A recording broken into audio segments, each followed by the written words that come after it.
So do you know about this? Have you heard of President Ibrahim Traoré of Burkina Faso? All right, young man, been in power 2 years now, president of Burkina Faso. He's a military guy, captain.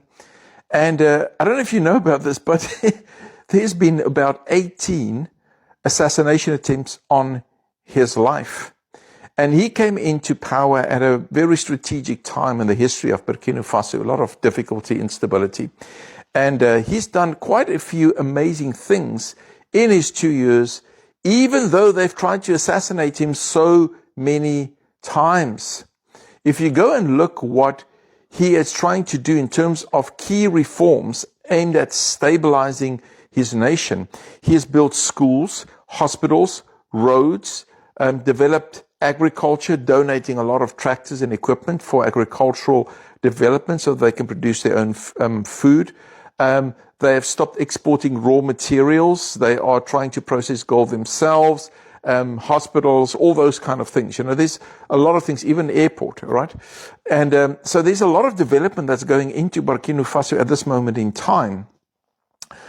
And I'm sitting and I'm looking at this whole thing. Now, I'm not saying I agree with everything he is doing, all right?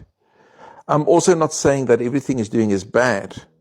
I think any president that is building schools, working on education, all right? Any president that is bettering the healthcare of their people, that's trying to help their people to become more self-sustainable, less reliant on imports, etc., increase production in the country, factories, job creation, etc. I think that is a praiseworthy president.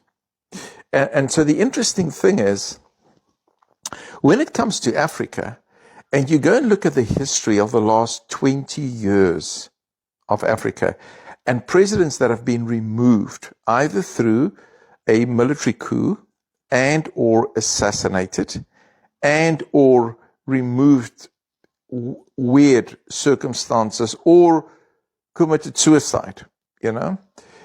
A lot of those, or let me rephrase that, some of them were corrupt, all right? All of them were not good. But there were a number of them whose heart was really to better their country.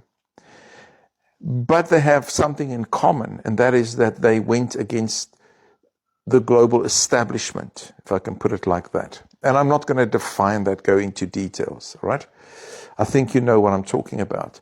And so a lot of them just suddenly left this earth in sometimes a very bizarre way.